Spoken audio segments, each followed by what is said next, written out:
మాజీ సీఎం కేసీఆర్, మంత్రులు కేటీఆర్, హరీష్ రావు పాస్పోర్ట్లు జప్తు చేయాలని మాజీ మంత్రి రవీందర్ నాయక్ ప్రభుత్వాన్ని కోరారు. వారు ప్రజాధనాన్ని, ప్రభుత్వ ఆస్తులను కొల్లగొట్టారని ఆయన బుధవారం ఒక ప్రకటనలో ఆరోపించారు. రాష్ట్రాన్ని దోచుకుని దొంగే దొంగ అన్నట్లు వ్యవహరిస్తూ రేవంత్ రెడ్డి ప్రభుత్వాన్ని అస్థిరపరిచే కుట్రకు పాల్పడుతున్నారని మండిపడ్డారు. ప్రజల దృష్టి మళ్లించేందుకు అశాంతికి గురిచేస్తున్నారన్నారు. బాధ్యతగా వ్యవహరించాల్సిన అప్పటి సీఎంఓ అధికారులు బీఆర్ఎస్ నేతల అవినీతి, దుర్మార్గాలకు ప్రత్యక్షంగా పరోక్షంగా సహకరించారని, వారి భరతం పట్టి కఠిన చర్యలు తీసుకోవాలని కోరారు.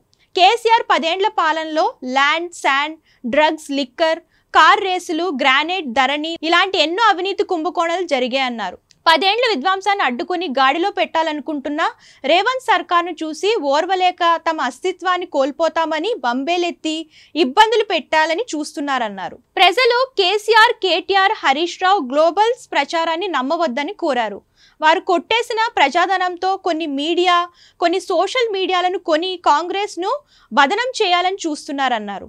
మాజీ సీఎం కేసీఆర్, కేటీఆర్, హరీష్ రావు అవినీతిపై విచారణ వేగవంతం చేయాలని రవీందర్ నాయక్ ప్రభుత్వాన్ని కోరారు.